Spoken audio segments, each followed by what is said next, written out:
welcome back. I'm Micah and we are here at Gazelle Sports for the second video of our cross training series.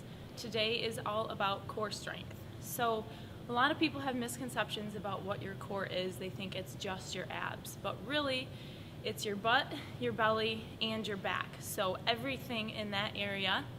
Really what we want to do is focus on helping keep good form during our run. So we want to make sure we have good posture, stability, balance. If you've ever seen anyone coming in at the end of a marathon where they're hobbled over trying to finish like this, that's a sure sign of a weak core. So when your core breaks down, your form's going to break down, and that's when you're most susceptible to injuries. Alright, so the first thing we're going to cover are some stability exercises. These you can do before or after your run, and you really can do them anywhere. You can do them right at home. We're here at the store right now. You can do them outside. So the first one we're going to cover are planks. So with these, you're going to get down on the ground just like a push-up position. These you can either do from your hands or from your elbows, bent at 90 degrees. You're going to have your feet up on your toes. You really want to keep your back in a straight, flat line. You don't want to let your back sag or anything like that. Really try and engage your whole core. Squeeze your butt, squeeze your legs, keep everything nice and tight. With these, you can start out for 10 seconds if you can't hold it very long, and work your way up to a minute or 2 minutes, and really do as many sets or as many reps of it as you want. Alright, so the next stability exercise we're going to cover are straight leg raises. So you're going to lay all the way down on the ground, flat on your back with your legs straight out. You're going to put your hands just underneath your butt, just so your feet are raised off the ground a little bit. From there, you're going to keep everything nice and tight and raise your legs straight up in the air as high as you can and lower them right back down just so they're hovering above the ground. You want to do this in a nice controlled motion. Don't go too fast because you do want to make sure that you're engaging your core. From here, in the same position, you can then go into leg holds.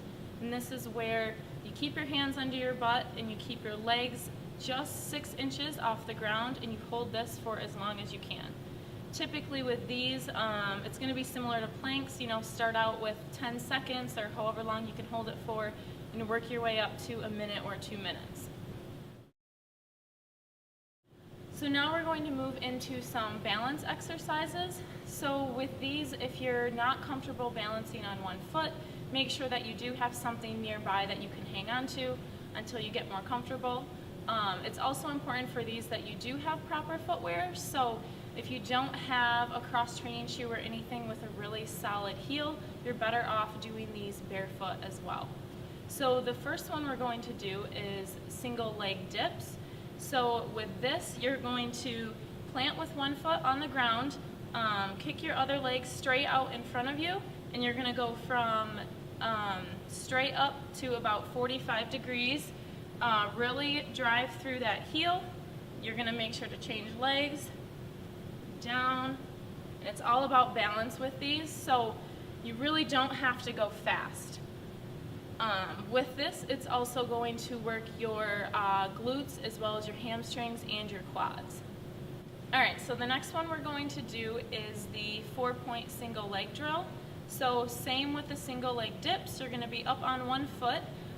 To start out, you can work on just sliding your foot out. So if you do have to keep it on the ground, but you're going to work all directions. So forward, to the side, behind you, and then to the opposite side.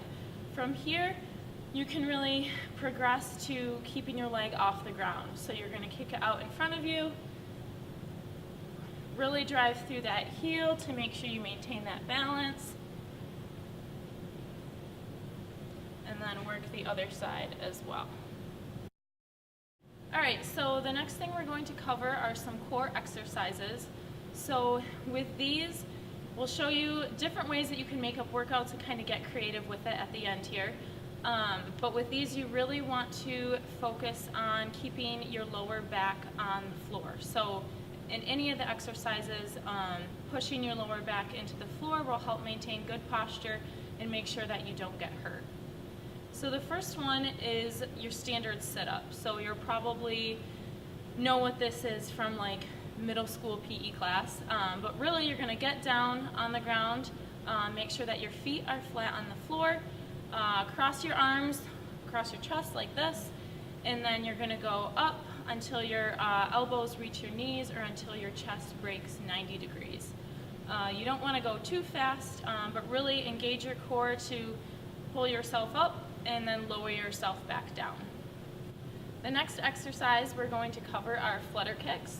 So you're going to get in that same position as what you were before with the leg holds and the leg raises. So down, laying flat on the ground with your hands just underneath your butt.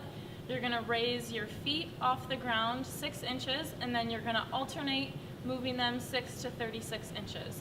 You really want to stay nice and controlled with this. Don't go too fast. Try and keep your legs straight. This will not only engage your core, but it's also going to work your hip flexors as well. Alright, so the next exercise we're going to cover are V-ups. So with these, you're going to lay straight on your back, flat on the ground, with your legs straight out in front of you and your arms straight up above your head.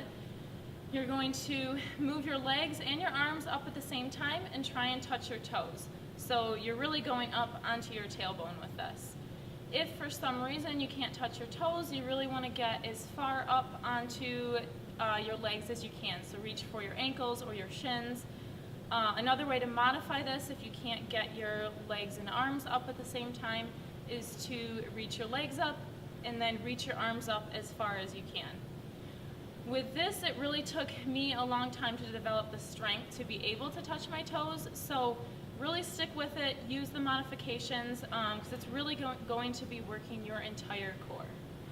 So the last exercise we're going to cover are called crunchy frogs. So you're going to sit down on the ground, you're going to have your feet raised just off of the floor with your arms outstretched to the sides next to you.